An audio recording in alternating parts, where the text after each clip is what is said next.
Very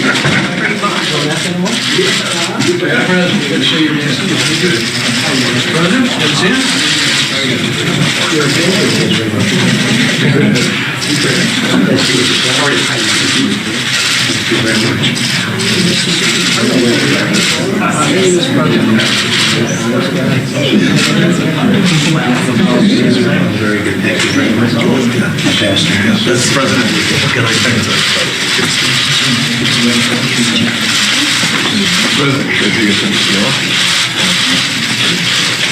Hey, congratulations. More good work. Good work.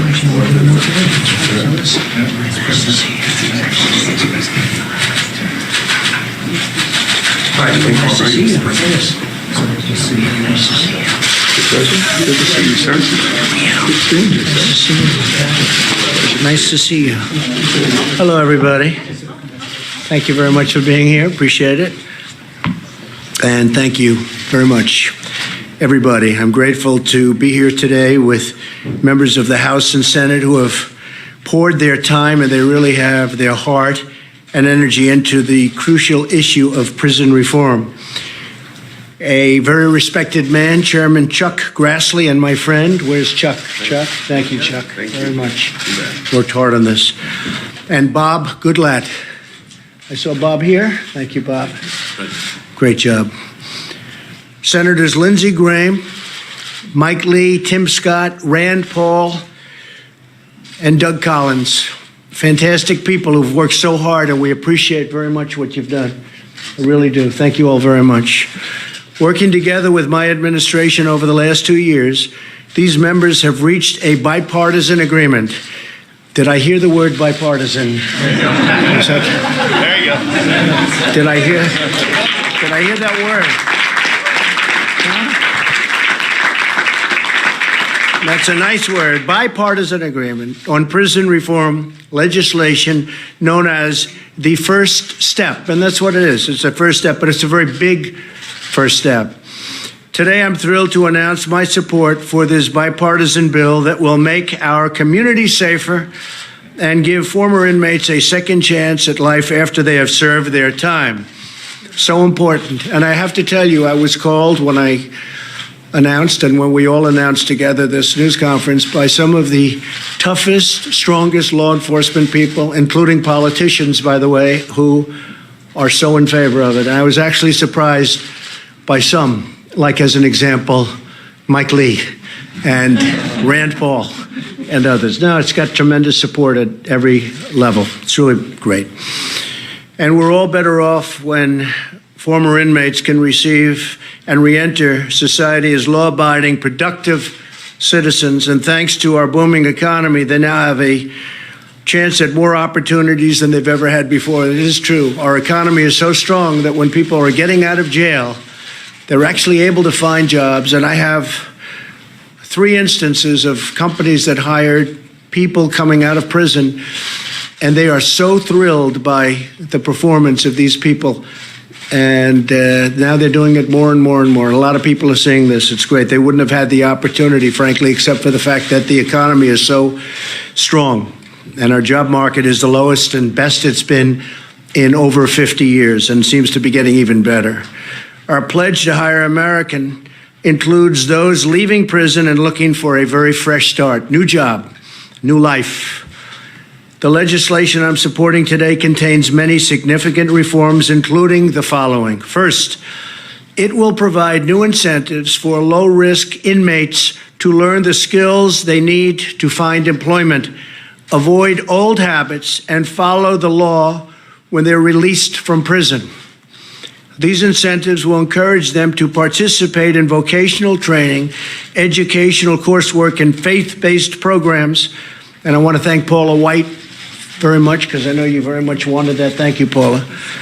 That reduce their chances of recidivism and, in other words, reduce their chances of going back to prison substantially. Second, this legislation will allow federal inmates to be placed closer to their home communities in order to help facilitate family visitation. So important, because we know that maintaining family and community ties is key to a successful reentry into our society.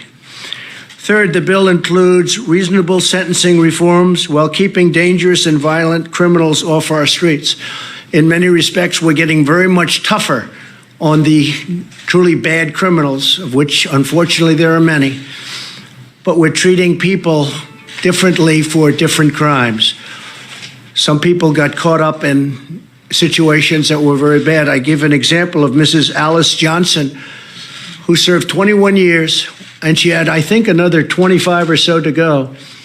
So she would have been in there for close to 50 years for something that other people go in and they get slapped on the wrist, which is also wrong, by the way, which is also wrong.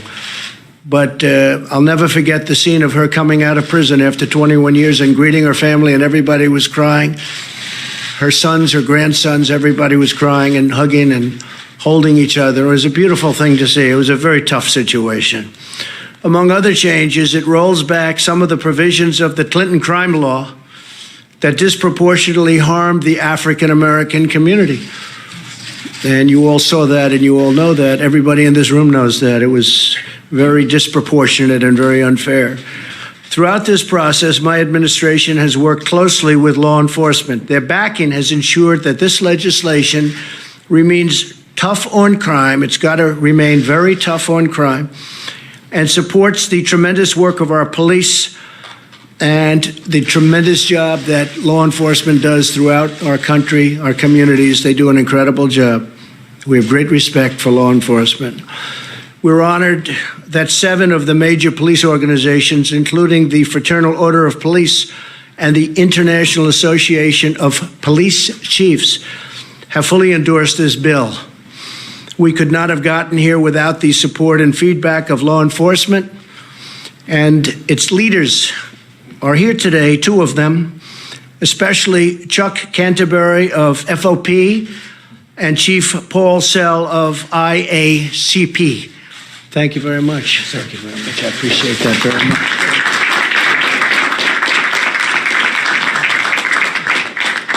And these are 2 tough cookies. They want what's right. They want what's right. And interesting, if you look at Texas, if you look at Georgia, if you look at Mississippi and Kentucky and some other states that are known as being very tough, these are big supporters of what we're doing. And some of it's been modeled after what they've done. They've done a tremendous job.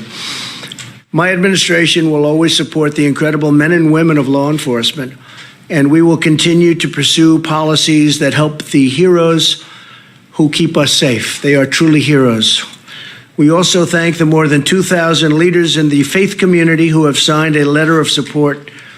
We have tremendous support within the faith community, unbelievable support.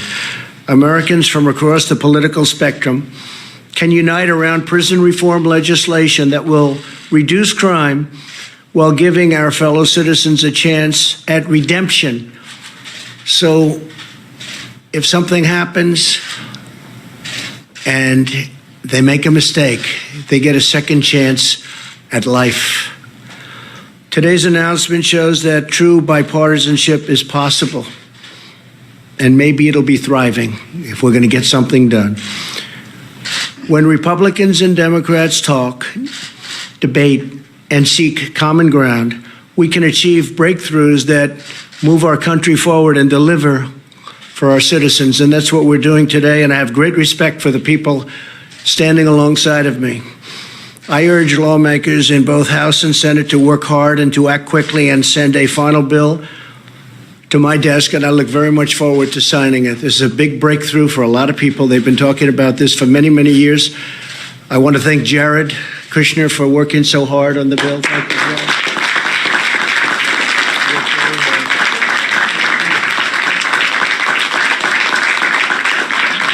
He really did. He worked very hard. He feels very deeply about it. And it's my honor to be involved, and it'll be an even greater honor to sign. So good luck, Chuck and Mike and Grant and everybody, Lindsay, everybody back here. Go out and see if you can get that done. And if you can, I'm waiting. I'll be waiting with a pen, and we will have done something. We will have done something that hasn't been done in many, many years. and it's the right thing to do. It's the right thing to do. Thank you all very much. Thank you very much.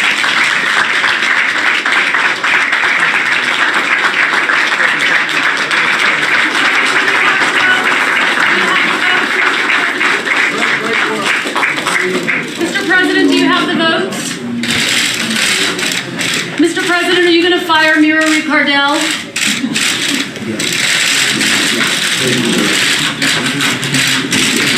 Mr. President, you just said that people use disguises to cast illegal votes. Do you have any evidence of voter fraud like that? Do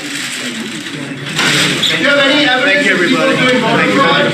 Why make that false claim without evidence?